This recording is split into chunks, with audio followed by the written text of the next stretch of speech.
નમસ્કાર મિત્રો, સ્વાગત છે તમારું કૃષિ જાણકારી યુટ્યુબ ચેનલમાં। તો મિત્રો, હવે ધાણાના ભાવમાં વધારો ક્યારે જોવા મળશે તેના વિશે આ વિડીયોમાં જાણીશું।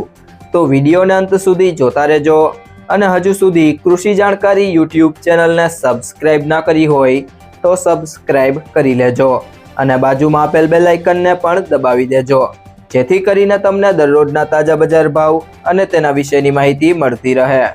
ગુજરાતમાં નવા ધાણાની આવકો હવે વધી રહી છે। ગોંડલમાં આજે નવા ધાણાની આવકો 30,000 બોરી ઉપર આવે તેવા અંદાજ છે અને ટૂંક સમયમાં જ આવકો 40,000 થી 50,000 બોરીએ પહોંચી જશે। સમગ્ર ગુજરાતની આવકો પણ 80,000 બોરી આસપાસ પહોંચી જશે। ધાણાની બજારમાં લેવાલી આવશે તો બજારો ટકશે, નહીતર ભાવમાં 100 થી 200ની ટેમ્પરરી મંદી આવી શકે છે। ભાવ બહુ ઘટ્યા બાદ બજારમાં સ્ટોકિસ્ટો અને મસાલા કંપનીઓની લેવાલી આવે તેવી પણ સંભાવના છે। ધાણાના વેપારીઓ કહે છે કે ગોવામાં ફિશની વાર્ષિક બેઠક માર્ચની શરૂઆતમાં મળી રહી છે, જેમાં ધાણામાં તેજી થવાની વાતો જ મોટાભાગના વેપારીઓ દ્વારા આવી શકે છે અને એ દરમિયાન ધાણાની બજારમાં ઘટ્યા ભાવથી સુધારો આવશે।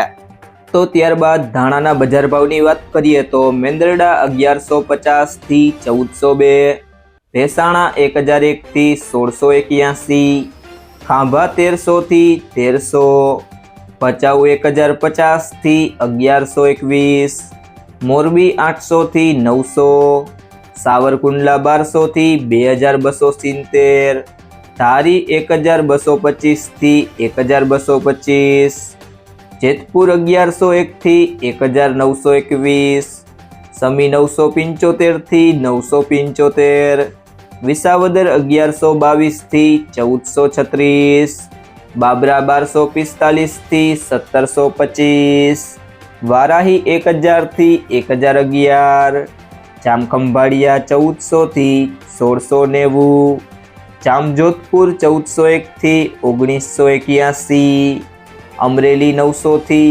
1770, હળવદ 1100 થી 1801, તળાજા 900 થી 1475, વિરમગામ 1026 થી 1093, કોડીનાર 900 થી 1430, ભુજ 1180 થી 1472, વાંકાનેર 1125 થી 1310, હારીજ 1080 થી 1293, જુનાગઢ 1150 થી 1610, જામનગર 900 થી 1500, રાજકોટ 1140 થી 1980, કડી 1111 થી 1230, અંજાર 1374 થી 1420, માંડલ 1310 થી 1630, ભાવનગર 1050 થી 2300, બોટાદ